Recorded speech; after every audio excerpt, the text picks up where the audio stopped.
नमस्कार दोस्तों, स्वागत है एक बार फिर आपके अपने YouTube चैनल जीवा स्टडी पर। मैं वरिष्ठ अध्यापक मुकेश कुमार जांगिड आपका स्वागत करता हूं। तो इस वीडियो में हम जो है कलाम का जो है मॉडल पेपर नंबर 6 देखेंगे। अपनी छठी क्लास है ये मॉडल पेपर की। वैसे तो बहुत सारी क्लासें हो चुकी और पहले 5 क्लास अगर आपने नहीं देखी तो जरूर देखें। आज हम इस क्लास में 15 क्वेश्चन देखेंगे और हमेशा की तरह आपको क्या है अपना स्कोर बताना है कि 15 में से कितने सही हुए। क्वेश्चंस का लेवल है, ऐसे नहीं है कि मैंने हर कैसे क्वेश्चन उठा लिए, एक लेवल के क्वेश्चन उठाए गए हैं। और दूसरी बात ये कि चैनल को जल्दी से जल्दी सब्सक्राइब कर दें जिन्होंने सब्सक्राइब नहीं कर रखा, क्योंकि अभी भी जो है 65% स्टूडेंट ऐसे हैं जो बिना सब्सक्राइबर के ही जो है रोज देखते हैं। तो उनसे निवेदन है कि आप सब्सक्राइब करें और जल्दी से जल्दी जो है अपने चैनल को 1 लाख का जो अचीवमेंट है उसको अपन प्राप्त करें, ऐसा बनाएं। ठीक है, तो आज का पहला क्वेश्चन है आपके सामने। ऊपर इंग्लिश में भी पढ़ना चाहो तो इंग्लिश में भी पढ़ सकते हो कि सीखने के प्रतिफल का उद्देश्य क्या है। सीखने का प्रतिफल क्या होता है? देखो इंग्लिश में अगर इस बात को हम पढ़ें तो लर्निंग आउटकम्स, इससे ज्यादा देखो साइकोलॉजी ज्यादातर इंग्लिश में जो है इजी समझ में आती है। हालांकि अपने को हिंदी में पढ़ना तो हिंदी में पढ़ो, लेकिन कुछ चीजें इंग्लिश में याद रखो उनको। जैसे लर्निंग आउटकम्स, यानी कि आउटकम्स का मतलब जो रिजल्ट आता है, मतलब सीखने से जो अपने को फल मिलता है उसके बारे में कि क्या रिजल्ट आया, बच्चे ने कितना सीखा, वो चीज है इसमें। तो सीखने के प्रतिफल के उद्देश्यों के बारे में पूछा है। तो सबसे पहले उत्तर सोच लेना, आप अपना स्कोर बताना है लास्ट में कि शिक्षा का अधिकार अधिनियम 2009 के अनुसार 6 से 14 वर्ष जो आयु वर्ग के बच्चे हैं उनका गुणवत्ता युक्त शिक्षण सुनिश्चित करना इसका उद्देश्य है। तो बिल्कुल सही है। फिर अब बालकों के सीखने व निरंतर प्रगति स्तर को जांचने के लिए मानदंड तय करना, बिल्कुल सीखने और निरंतर प्रगति का जो मानदंड है वो तय करना भी इसका जो है क्या है उद्देश्य है, बिल्कुल। फिर शिक्षण की गुणवत्ता में सुधार करने के लिए सतत प्रयास करना, तो बिल्कुल। तो उत्तर क्या हो जाएगा? उपर्युक्त सभी। इजी क्वेश्चन था, लेकिन अगर आपको यहाँ पर कुछ चीजें नहीं लगे ना तो आप उनको आप जहां से भी पढ़ रहे हो अपने नोट से या बुक से, तो उस पर नोट कर लेना, लिख लेना कि यार ये चीज मेरे लिए नहीं है। चाहे कोई भी क्वेश्चन हो नया लगे ना आपको तो नोट जरूर कर लेना, ठीक है। दूसरी बात, कई स्टूडेंट का क्या आदत होती है कि यार नई नई किताब है इस पर पेन नहीं चलाऊंगा। तो देखो आप अपने लिए किताब लेकर आए हो और मेरे नोट्स और किताब देखोगे ना आप, तो मैंने उन पर अंडरलाइन कर करके बार बार पढ़ पढ़ करके गोले बना बना कर इतना खराब कर दिया उसको। तो कुल मिला के जितनी आप जो है ये मत सोचो कि यार नई किताब है इसमें लाइन नहीं चलनी चाहिए, पेन तो बिल्कुल ही नहीं चलना चाहिए। अरे आपके नॉलेज के लिए कुछ चीज अच्छी लगे तो वहां पेन से लिख दो, क्योंकि पढ़ना आपको ये उस किताब को, ठीक है। अगला क्वेश्चन, क्वेश्चन नंबर 2। ये क्वेश्चन वैसे पहले आ चुका है अपने एक बार, लेकिन फिर भी देख लेते हैं कि भारत में शिक्षा का अधिकार अधिनियम 2009 कब लागू हुआ। जो आरटी 2009 है वो भारत में कब लागू हुआ ये बात है। तो देखो आरटी भारत में लागू हुआ 1 अप्रैल 2010 को। जो है आरटी 2009 में जो है क्या हुआ, अधिनियम पारित हुआ और 1 अप्रैल 2010 को जो है संपूर्ण भारत में लागू हुआ, ठीक है। अब आरटी 2009 है उसके बारे में थोड़ी सी बात अपन कर लेते हैं, क्योंकि अपना जो है आदत है कि हर चीज थोड़ी सी एक्सप्लेन करके देखते हैं अपन। आरटी 2009 में एक चीज देखो, वैसे आप पढ़ चुके हैं लेकिन जो है एक बार जो सुन लेते हैं ना वो ज्यादा याद रखती है। इसमें आपके 7 अध्याय, कितने अध्याय? 7 अध्याय, ठीक है। 39 धाराएं, कितनी धाराएं? 39 धाराएं और एक मिनट सही लिख देता हूं, 7 तो इसमें अध्याय हैं, 39 आपकी इसमें क्या है 39 धाराएं हैं, ठीक। और एक इसमें क्या है अनुसूची, एक क्या है अनुसूची। ये जो है आरटी 2009 के बारे में है, 7 अध्याय 39 धाराएं और एक अनुसूची, और 1 अप्रैल 2010 को ये भारत में लागू हुआ था। अगला क्वेश्चन, क्वेश्चन नंबर 18वां क्वेश्चन है। स्कोर काउंट करते रहना, अपना थोड़ा छोटा करना पड़ेगा। इंग्लिश वाले देखना चाहते हैं तो ये देखो इंग्लिश में भी देख सकते हो आप। फिर विकास के संदर्भ में असत्य कथन की पहचान करो। अगर आपको ये क्लियर नहीं दिखे, क्योंकि अक्सर छोटे दिखे, तो आप जो है क्वालिटी में जाकर 360 पिक्सल कर लें जिससे थोड़ा इजी दिखेगा। तो विकास के बारे में असत्य कथन बताना है कि बालक में वर्तमान में दृष्टिगत कोई भी परिवर्तन उसके पूर्व के अनुभव में वृद्धि का संचय होता है, बिल्कुल। अगर कोई बालक में कोई भी परिवर्तन होता है ना, वो उसके पूर्व में जो अनुभव थे या फिर पूर्व में जो वृद्धि थी ना उसका संचय होता है, बिल्कुल सही है, नोट कर सकते हो। फिर विकासात्मक प्रक्रिया में बालक का व्यवहार विभेदीकृत से अविभेदीकृत, परिष्कृत से अपरिष्कृत परिलक्षित होता है, तो गलत बात है भाई, ये उल्टा लिख दिया इन्होंने। विभेदीकृत से अविभेदीकृत नहीं होता। जब आदमी का विकास हो जाता है, विकास ज्यादा बढ़ने लगता है, विकास की गति बढ़ती है, तो वो अविभेदीकृत से विभेदीकृत हो जाता है, अपरिष्कृत से परिष्कृत हो जाता है, ठीक है। मतलब उसमें कुछ ना कुछ क्या होता है, पॉजिटिव ही होता है। तो ये विभेदीकृत से अविभेदीकृत, परिष्कृत से अपरिष्कृत नहीं होता, उल्टा लिख दिया इन्होंने, तो यही गलत है। और अपने को पूछा था असत्य कथन, तो उत्तर क्या होगा? Option number 2। अगले जो है वाक्य उनको भी देख लेते हैं। अधिगम एक प्रकार का विकास ही है जो व्यक्ति के अभ्यास और प्रयास से उसके स्वयं के द्वारा होता है, बिल्कुल। अधिगम में अपन कुछ सीखते हैं और सीखना एक प्रकार से विकास ही है, तो बिल्कुल सही बात है। फिर व्यक्ति की आदतों, अभिवृत्तियों और व्यवहार का जो प्रारूप प्रारंभिक वर्षों में विकसित होता है वही आने वाले वर्षों में व्यक्ति के जीवन के समायोजन को निश्चित करता है। यह भी बिल्कुल सही है। मतलब जो प्रारंभिक विकास होता है वो बाद के विकास को प्रभावित करता है। एक बालक जो शुरुआत के 5-6 साल में जो उसकी आदतें, अभिवृत्तियां और व्यवहार होता है ना, वो प्रारूप उसका जीवन भर चलता ही रहता है। थोड़ा बहुत चेंजेस हो सकता है लेकिन वो एक आधार बन जाता है। तो ये भी सही है। असत्य पूछा था तो ऑप्शन नंबर बी हो जाएगा, क्योंकि ये शब्द है इनको उल्टा लिख दिया इन्होंने। ठीक है, अगला क्वेश्चन, क्वेश्चन नंबर 19वां क्वेश्चन बोला निम्नलिखित में से जो है असंगत युग्म को छांटिए। असत्य या असम्मिलित कह सकते हो। शेषावस्था, शेषावस्था शारीरिक या मानसिक विकास में तीव्रता होती है। बिल्कुल, ज्यादातर जो नए स्टूडेंट है उनको यह लगेगा कि शारीरिक और मानसिक विकास में तीव्रता किशोरावस्था में होती है, जबकि ऐसा नहीं होता। उसमें जो है गति अच्छी होती है। ठीक है, किशोरावस्था में भी जो है विकास की गति तीव्र होती है, लेकिन सबसे ज्यादा तीव्र कहां से, सबसे ज्यादा तेज गति से विकास होता है प्रारंभिक अवस्था यानी कि शेषावस्था में। ठीक है, हाँ, किशोरावस्था में बहुत परिवर्तन होते हैं, लेकिन शेषावस्था में सर्वाधिक तीव्र गति से या सर्वाधिक तेज गति से विकास होता है, ध्यान रखना। फिर अब पूर्व बाल्यावस्था, इसको खिलौनों की आयु कहते हैं। कल ही मैंने बताया था, बिल्कुल, पूर्व बाल्यावस्था को खिलौनों की आयु कहते हैं। और उत्तर बाल्यावस्था को क्या, किसका, उत्तर बाल्यावस्था, उत्तर बाल्यावस्था को क्या कहते हैं? कल वाली क्लास अगर देखिए तो आप ये उत्तर आराम से कर दोगे। उत्तर बाल्यावस्था को कहते हैं खेलने की आयु। ठीक है, खेलने की आयु, ये भी ध्यान रखना है। क्या, पूर्व बाल्यावस्था को क्या कहते हैं? खिलौनों की आयु, सही बात है। लेकिन उत्तर बाल्यावस्था, जो पूर्व बाल्यावस्था के बाद की अवस्था, उसको कहते हैं खेलने की आयु। ये खिलौनों की, ये खेलने की। उत्तर बाल्यावस्था को कहते हैं विद्यालय अवस्था, विद्यालय अवस्था या विद्यालय की आयु। किसकी? विद्यालय की आयु। और जो पूर्व बाल्यावस्था होती है इसको कहते हैं आप विद्यालय पूर्व आयु या फिर पूर्व विद्यालय अवस्था। क्या कहते हैं? पूर्व विद्यालय अवस्था, ये कहते हैं इसको। ठीक है, फिर ऑप्शन 3 है कि उत्तर बाल्यावस्था पूर्व विद्यालय अवस्था, तो गलत हो गया। और असत्य बताना था तो उत्तर सी हो गया, क्योंकि पूर्व विद्यालय अवस्था अभी बात कर चुके हैं, किसको कहते हैं? पूर्व बाल्यावस्था को। और विद्यालय की अवस्था या विद्यालय की आयु किसको कहते हैं? उत्तर बाल्यावस्था को। अगर उत्तर बाल्यावस्था है तो यहां पर ऐसे लिखना था विद्यालय अवस्था, तब ये सही हो जाता, लेकिन पूर्व नाम लगाते ही क्या हो गया? गलत हो गया। फिर है किशोरावस्था, तो किशोरावस्था में वीर पूजा की भावना होती है। अपन मॉडल मानते हैं किसी को, किसी, मेरा तो अक्षय कुमार फेवरेट है, मेरा तो सलमान खान फेवरेट है, मेरा तो वो फेवरेट है। तो ये जब किशोरावस्था में होती है कि वीर पूजा की भावना, जरूरी नहीं है कि एक्ट्रेस को कोई ऐसे बोल दे कि मेरा भगत सिंह फेवरेट है, कोई बोल दे मैं चंद्रशेखर आजाद का फैन हूं। तो ये सब जो है किशोरावस्था में होते हैं, वीर पूजा की भावना। तो उत्तर हो गया आपका ऑप्शन नंबर सी, ये तीनों के तीनों सही है। अगला क्वेश्चन, क्वेश्चन नंबर 20वां क्वेश्चन बोल रहा है, इसमें थोड़ा सा जो है इंग्लिश पार्ट नहीं दिखा पाएंगे अपन। 20वां क्वेश्चन बोल रहा है निम्नलिखित कथनों पर विचार कीजिए। और यहाँ पर 3 कथन दिए हैं और इनके हिसाब से आपको ये बताना है कि जो संज्ञानात्मक विकास है पियाजे का, संज्ञानात्मक विकास सिद्धांत, उसमें से कौन सी अवस्था के बारे में ये 3 कथन कहे गए हैं। सबसे पहला है कि इस अवस्था में बालक में केंद्रीकरण की प्रवृत्ति में कमी आती है। केंद्रीकरण की प्रवृत्ति, केंद्रीकरण से बालक किसकी तरफ जा रहा है? विकेंद्रीकरण की तरफ जा रहा है, विकेंद्रीकरण की तरफ, विकेंद्रीकरण की तरफ जा रहा है, तरफ, विकेंद्रीकरण की तरफ जाता है। मतलब केंद्रीकरण में कमी और विकेंद्रीकरण की तरफ जाता है। ठीक है, बालक के चिंतन में उत्कर्मणीयता का विकास होता है। ठीक है, बालक में संग्रहण, संरक्षण और वर्गीकरण की प्रवृत्ति का विकास होता है।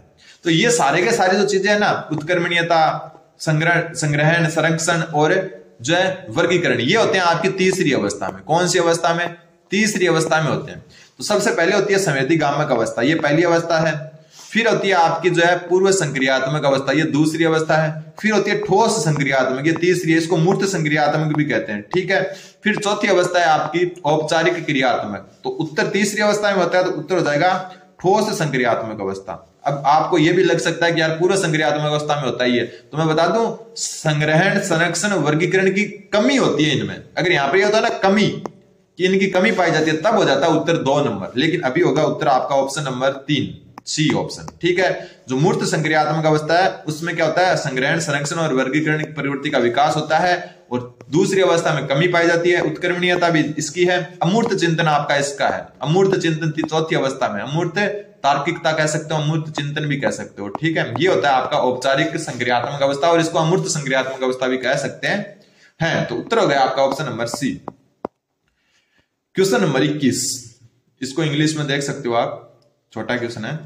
एक 4 वर्षीय बालक, कितने वर्ष का है? 4 वर्ष का, निम्नलिखित में से विकासात्मक प्रक्रिया की किस अवस्था में होगा? यह 4 अवस्था दी गई है, चारों अवस्था दी गई है आपका एरिक्सन के मनोसामाजिक सिद्धांत की, एरिक्सन के मनोसामाजिक सिद्धांत। और लगभग क्वेश्चन यहां से आता ही है, मनोसामाजिक सिद्धांत। ठीक है, मनोसामाजिक सिद्धांत एरिक्सन की कुल 8 अवस्थाएं थी। स्टार्टिंग के वीडियोस में मैं 8 बता चुका, तो इसमें जो है हम 8 की चर्चा नहीं करेंगे, लेकिन मुख्यतः चर्चा कर लेते हैं। पूछा 4 वर्षीय बालक में कौन सी होती है, तो देखो सबसे पहली जो अवस्था होती है ना, वो होती है विश्वास बनाम अविश्वास की। और ये अवस्था जो होती है आपकी जन्म से लेकर 1.5 वर्ष तक होती है। अलग अलग किताबों में अलग अलग मिल सकता है, लेकिन जो मैंने पढ़ा है वो बता रहा हूं मैं आपको। ठीक है, जन्म से 1.5 वर्ष के बीच में होती है। ठीक है, जो दूसरी अवस्था होती है उसका नाम होता है आत्मनिर्भरता बनाम शंका की अवस्था। कौन सी? आत्मनिर्भरता, इसमें लिखी हुई नहीं है ऑप्शन में, मैं लिख देता हूं। वैसे 8 को अपन जान चुके हैं। आत्मनिर्भरता बनाम शंका की अवस्था। और ये अवस्था जो होती है आपकी होती है 1.5 से लेकर 3 वर्ष तक।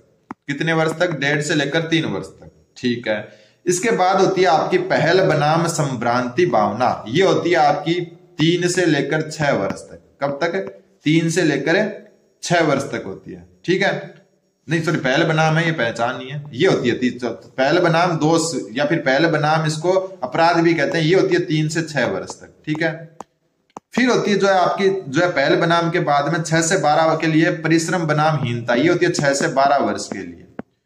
ठीक है, देखो पहली ये हो गई, दूसरी ये हो गई, तीसरी ये हो गई, चौथी ये हो गई। ठीक है, ऐसे चलती है ये। ठीक है, 5वीं होती है ये बी वाली, ये होती है आपकी 12 से 18। बाकी 3 और बच जाती है, वैसे हम पहले देख चुके हैं तो उनको देखना इतना जरूरी नहीं है। बात हमने को 4 वर्ष की करनी है, तो 4 वर्ष किस में आ रहा है? इसमें देखो 3 से 6 वर्ष तक होती है ना, तो उत्तर क्या हो गया आपका? ऑप्शन नंबर डी, जो आपकी 4 वर्षीय बालक के लिए पहल बनाम दोष अवस्था जो है सम्मिलित की गई है। कौन से सिद्धांत में? एरिक्सन के मनोसामाजिक सिद्धांत में। अगला क्वेश्चन, क्वेश्चन नंबर 22। ये क्वेश्चन भी अच्छा क्वेश्चन है, देख लेना आप अच्छे से। 22वां क्वेश्चन बोल रहा है कि किस आयु तक बालक में 2 शब्दों तक के सामान्य वाक्य बोलने की योग्यता का विकास हो जाता है? सबसे पहले मैं बात करता हूं कि जो बालक है ना 10 से 13 माह का होता है ना, 10 से लेकर 13 माह का, तब अपना प्रथम सार्थक शब्द बोलता है। प्रथम सार्थक शब्द बोलता है, प्रथम सार्थक शब्द बोलता है। ध्यान रखना इस बात का। ठीक है, बालक 10 से 13 वर्ष की आयु, सॉरी 13 माह, वर्ष नहीं माह, मतलब 10 से 13 महीने का जो बालक होता है ना, वो अपना प्रथम सार्थक शब्द बोलता है। सार्थक का मतलब जिसका कुछ अर्थ हो। ठीक है, तो 10 से 13 वर्ष, सॉरी 10 से 13 बार वर्ष आ रहा है, माह होता है, ये महीना होता है। ठीक है, 10 से 13 महीने का जो बच्चा होता है वो प्रथम सार्थक शब्द बोलता है। यहां बात हो रही है 2 सार्थक शब्दों से एक वाक्य बोलने की, तो इतना तो पता है कि 10 से 13 आयु है ना, माह की आयु, उससे तो ज्यादा ही होगी, तो ये तो हो नहीं सकती, ये नहीं हो सकती। ठीक है, यहां सप्ताह है तो ये भी नहीं हो सकती, तो उत्तर क्या हो जाएगा आपका? ऑप्शन नंबर डी, 20 से 24 माह का, यानी कि लगभग जो है 2 साल के आसपास, 2 साल से थोड़ा सा पहले बालक क्या होता है? एक सार्थक वाक्य बोलने लग जाता है। और लगभग 1 साल का होता है तब क्या बोलने लग जाता है? प्रथम सार्थक शब्द बोलने लग जाता है। ठीक है, ये थोड़ा सा कंफ्यूज मत हो जाना, देखो यहां सप्ताह और यहां माह है। ठीक है, उत्तर हो जाएगा आपका ऑप्शन नंबर डी। अगला क्वेश्चन, क्वेश्चन नंबर 23। 23वां क्वेश्चन बोल रहा है, इंग्लिश में सब बोल रहे हैं कि दिखाया करो, तो इंग्लिश में दिखा देते हैं। इंग्लिश में दिखाने के चक्कर में थोड़े से ये छोटे हो जाते हैं, इसलिए थोड़ा सा आप ध्यान रख लेना। अब बोल रहा है कि 1 मिनट बड़ा कर लेता हूं थोड़ा सा, अब सही है, थोड़ा सा कट रहा है लेकिन फिर भी लगभग दिख रहा है आपको। निम्नलिखित में से असत्य कथन का चयन करना है। सबसे पहले, बालक के विकास में वंशानुक्रम व वातावरण एक दूसरे के पूरक और सहायक एवं सहयोगी होते हैं। नोट कर सकते हो, एकदम सही बात है। ठीक है, असत्य बताना है। बालक का जो विकास होता है ना, उसमें वंशानुक्रम और वातावरण एक दूसरे के पूरक होते हैं। अलग से क्वेश्चन भी आ सकता है, सहायक और सहयोगी भी होते हैं, बिल्कुल होते हैं। ठीक है, और आपको पता है बालक का जो विकास होता है, क्या बालक का विकास ये क्या होता है? वंशानुक्रम, वंशानुक्रम, और जो है वातावरण का क्या होता है? गुणनफल होता है। ये बात भी अपन पहले पढ़ चुके हैं, वापस बता देता हूं। विकास क्या होता है? वंशानुक्रम और वातावरण का गुणनफल होता है। तो फिर बालक के विकास में वंशानुक्रम व वातावरण का संबंध गुणात्मक नहीं होकर योगात्मक होता है। देखो यही बात अपन ने पढ़ ली कि विकास क्या होता है? वंशानुक्रम और वातावरण का गुणनफल होता है, और यहां बोल रहा है कि गुणात्मक नहीं होकर योगात्मक होता है, मतलब प्लस होता है, तो बिल्कुल नहीं होता। तो असत्य क्या हो गया? Option number 2। कौन सा हो गया असत्य? Option number 2। ठीक है, ऐसे ही उत्तर पता चलते हैं। अब कई बोलते हैं यार ये लाइन तो अपने कभी नहीं पढ़ी, लेकिन ये पढ़ा है आपने, तो यही तो चीज पूछी है इसने, बस इसको शब्दों में बोल दिया इसने। तो गुणात्मक संबंध होता है, योगात्मक नहीं होता, तो असत्य हो गया ऑप्शन नंबर बी। फिर अब बालक के विकास में वंशानुक्रम व वातावरण के प्रभाव में अंतर करना असंभव है। तो देखो जो आपका बालक के विकास में वंशानुक्रम व वातावरण के जो प्रभाव है ना, उनमें अंतर करना क्या है? असंभव है। तो ये बात सही मानी गई है। ठीक है, और ये जो है कलाम ने और जो आपके जो बोर्ड है उन्होंने की बात सही मानी है, तो ये नोट कर सकते हो आप, ठीक है, कि बालक के विकास में जो वंशानुक्रम और वातावरण है ना, उनके प्रभाव में अंतर करना असंभव है, ध्यान रखना। सही बात है, ये आप बोलोगे संभव है, लेकिन वापस बता दूं कि जो है इनका गुणात्मक जो है रूप होता है, हर चीज ना तो अकेला वंशानुक्रम करता है, ना हर चीज आपका अकेला वातावरण करता है, दोनों का मिक्स रूप चलता है। कभी भी देखना, जब भी प्रश्न आता है तो उसमें वंशानुक्रम और वातावरण दोनों उत्तर मानते हैं, तो ध्यान रखना अंतर करना असंभव है, क्योंकि आप कोई भी चीज के बारे में ये नहीं कह सकते कि ये पूरी तरह से वंशानुक्रम और ये पूरी तरह से वातावरण है, ध्यान रखना मिक्स होता है। बाल्य के विकास में वंशानुक्रम और वातावरण एक दूसरे से अलग नहीं किया जा सकता, तो ये दोनों बात एक ही चीज है, ध्यान रखना, तो दोनों ही बात सत्य है, ध्यान रखना। ऊपर वाले मैंने समझाया वही चीज आ गई। अगला क्वेश्चन, क्वेश्चन नंबर 24वां क्वेश्चन भी है कि कौन सा कथन सही है। इसमें सही पूछा है, ध्यान रख लेना कि कौन सा कथन सही है, असत्य नहीं, सही पूछा, 3 असत्य है इसमें से। सबसे पहला, परिपक्वता एक स्वाभाविक प्रक्रिया है। बिल्कुल, परिपक्वता मतलब परिपक्व हो रहे हैं अपन, जो अभ्यास में अनुभव पर निर्भर करती है, तो इतनी तो सही थी ये लाइन, लेकिन ये गलत हो गई। क्या हो गई? ये गलत है, तो पूरी की पूरी क्या हो गई? गलत। अभ्यास और अनुभव से परिपक्वता नहीं आती। क्या एक मतलब 18 साल का बालक जो जितना परिपक्व है उतना 6 साल का अभ्यास करके हो सकता है? नहीं, वो तो 18 साल का होगा तभी होगा, एक स्वाभाविक प्रक्रिया ही है, ठीक है। फिर परिपक्वता के फलस्वरूप होने वाले परिवर्तन अधिगम नहीं है, बात बिल्कुल सही है। परिपक्वता के फलस्वरूप अगर कोई परिवर्तन हो रहा है तो वो अधिगम बिल्कुल नहीं है। अधिगम परिपक्वता जो है, परिपक्वता से जो परिवर्तन होता है वो अधिगम नहीं होता। अतः अधिगम परिपक्वता से अप्रभावित होता है, ये तो सही है बात, लेकिन ये गलत है, तो पूरा पूरा गलत हो गया। कैसे गलत है? एक चीज देखो, दूसरी लाइन मोस्ट इंपोर्टेंट है। देखो ना, मैं बोल रहा हूं वो अच्छे से सुनना। परिपक्वता के कारण परिपक्वता के कारण जो है अधिगम नहीं होता, लेकिन अधिगम परिपक्वता पर निर्भर करता है, ध्यान रखना। वापस बता देता हूं, देखो परिपक्वता, एक मिनट, परिपक्वता है ना, इसमें जो है इसके कारण जो है अधिगम नहीं होता। इसके कारण क्या नहीं होता? अधिगम नहीं होता, लेकिन अधिगम परिपक्वता पर निर्भर करता है, ये ध्यान रखना। तो ये बात गलत हो गई, ठीक है। अधिगम परिपक्वता से प्रभावित होता है। एक 18 साल का बच्चा अच्छे से अधिगम करेगा 6 साल के बच्चे से, लेकिन परिपक्वता के कारण जो आप में परिवर्तन आ रहे हैं ना, वो अधिगम नहीं होते। लाइन को समझना थोड़ी सी कॉम्प्लिकेटेड है। फिर आपका जो आता है जो है परिपक्वता सीखने पर निर्भर नहीं करता, जबकि जो सीखना परिपक्वता पर निर्भर करता है, तो यही तो बात मैं बता रहा हूं। सीखना मतलब हो गया अधिगम, परिपक्वता अधिगम पर निर्भर नहीं करती, लेकिन अधिगम परिपक्वता पर निर्भर करता है, और यही बात सही है। तो उत्तर हो जाएगा आपका ऑप्शन नंबर सी। क्वेश्चन को अच्छे से समझना, नहीं समझ में आए तो थोड़ा पीछे जाकर वापस देखो इसको।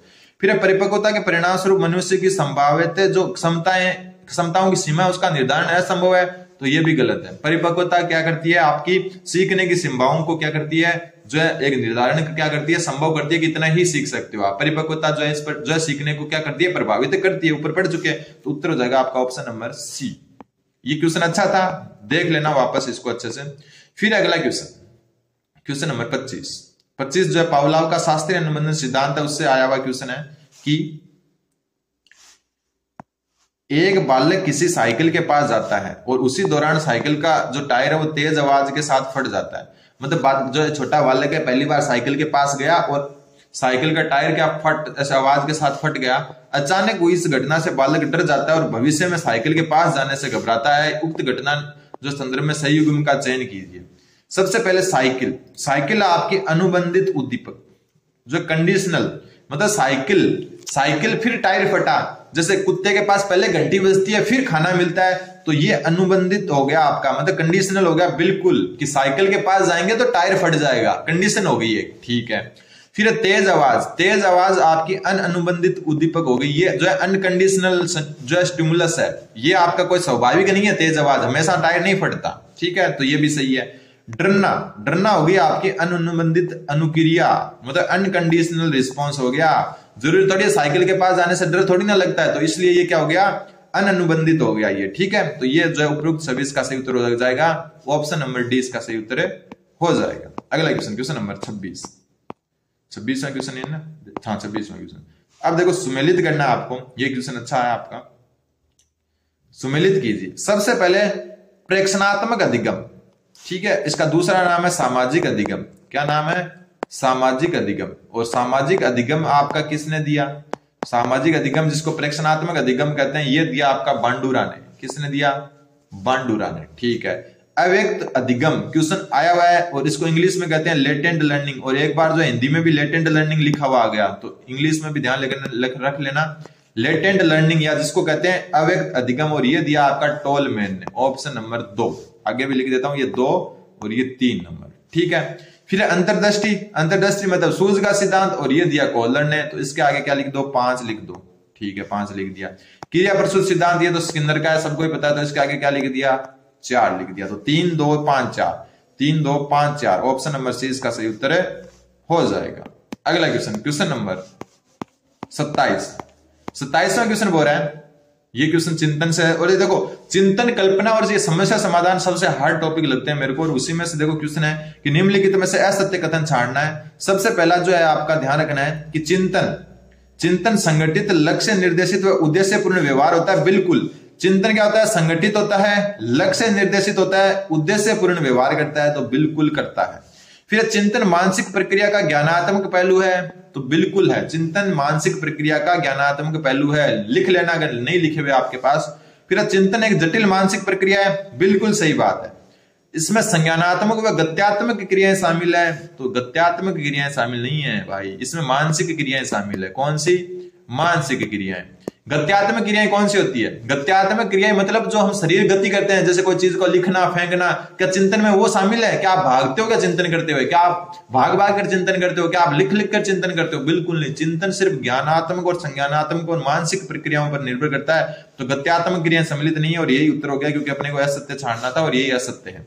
फिर तर्क चिंतन की वह प्रक्रिया है जिसमें निष्कर्ष होता है अथवा सामान्य नियमों के आधार पर समस्या समाधान होता है। मतलब जिस भी चिंतन में निष्कर्ष होता है उसको हम तर्क कहते हैं, तर्क चिंतन कहते हैं, ठीक है, तर्क कहते हैं उसको। तो ये भी आपका सही है, तो उत्तर हो जाएगा ऑप्शन नंबर सी, क्योंकि गत्यात्मक क्रिया नहीं होती, इसमें गति नहीं होती चिंतन में, सिर्फ मानसिक यूज होता है, ठीक है। अगला क्वेश्चन, क्वेश्चन नंबर 28। कल्पना के विषय में सत्य कथन बताना है आपको, कल्पना के विषय में सत्य कथन बताना है, ध्यान रखना, सत्य बताना है। कल्पना का संबंध समस्या समाधान के व्यवहार से है, तो गलत है, ठीक है। समस्या समाधान से किसका संबंध है, चिंतन का, ध्यान रखना, चिंतन का। कल्पना में जो है ना किसी भी प्रकार का समस्या का समाधान नहीं पाया जाता, वो तो हम जो कल्पना में खोए रहते हैं। कोई समस्या होती है ना, अपन चिंतन करते हैं ना कि कल्पना करते हैं, ठीक है।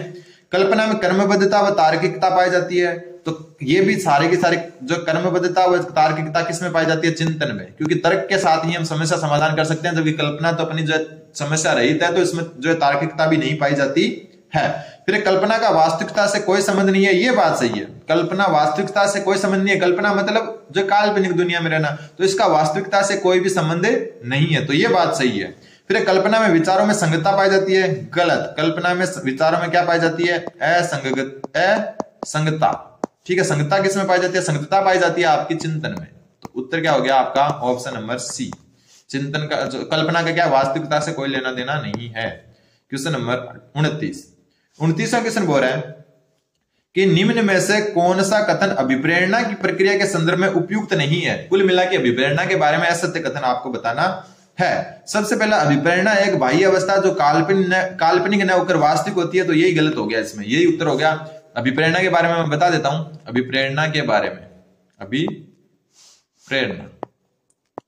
अभिप्रेरणा क्या होती है, ये आपकी आंतरिक अवस्था होती है। क्या होती है, आंतरिक अवस्था, आंतरिक अवस्था होती है, और अभिप्रेरणा होती है आपकी काल्पनिक।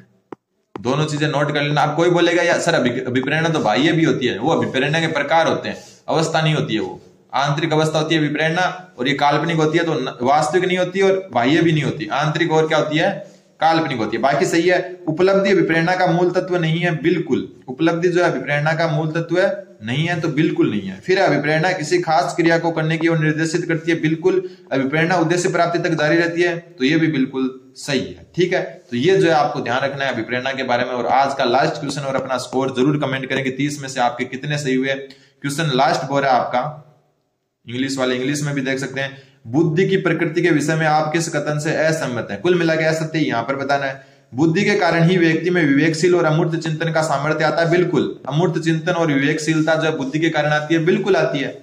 फिर समस्या समाधान हेतु व्यक्ति बुद्धि से उत्पन्न होने वाली सूझ का सहारा लेता है, तो ये भी बिल्कुल सही है, बुद्धि से ही तो सूझ उत्पन्न होती है। फिर बुद्धि के फलस्वरूप ही व्यक्ति उद्देश्यपूर्ण क्रिया करे, ऐसा आवश्यक नहीं है, तो ये जो है बात बिल्कुल असहमत है, ठीक है, ये बात ही असत्य है। सिर्फ बुद्धि के कारण ही व्यक्ति उद्देश्यपूर्ण क्रिया करता है, यह ध्यान रखना, ठीक है, बुद्धि ही सब कुछ होती है। फिर बुद्धि के कारण ही व्यक्ति में वातावरण के साथ समायोजन व अनुकूलन की करने की योग्यता का विकास होता है। तो ये भी सही है, तो गलत क्या हो गया, ऑप्शन नंबर सी। तो ये आपके 15 क्वेश्चन थे। पहले तो अपना स्कोर जरूर बताएं कि कितना स्कोर रहा आपका 15 में से। दूसरी बात, सब्सक्राइब जरूर करें, और अपन टारगेट अपने को पता ही है कि 1 लाख सब्सक्राइबर का है, और आप जल्द से जल्द कराएं, और 1 लाख सब्सक्राइबर पर आपको एक अच्छा गिफ्ट भी मिलेगा सभी स्टूडेंट्स को। और अदर क्लासेस जो है ना अपनी, जैसे ईवीएस है, मैथ है, क्योंकि मैं खुद मैथ का टीचर हूं, तो मैथ है, साइंस है, ये सारी की सारी चीजें जो है आपकी एसएसटी भी करवाई जाएगी, क्योंकि अभी एग्जाम में 50 दिन बाकी है। 50 दिन में बहुत कुछ करवाया जाएगा आपका। चैनल को सब्सक्राइब करें और रिवीजन के तौर पर इस चैनल को देखें। हालांकि क्वेश्चंस बहुत आएंगे, मैं गारंटी दे रहा हूं इस बात की। सेकंड ग्रेड में भी मैंने क्लास ली, वहां से भी बहुत क्वेश्चन आए और यहां से भी बहुत क्वेश्चन आएंगे, लेकिन फिर भी जो है आप इसको रिवीजन के तौर पर लें, अपनी पढ़ाई को जारी रखें। धन्यवाद, बने रहें जीवा स्टडी के साथ।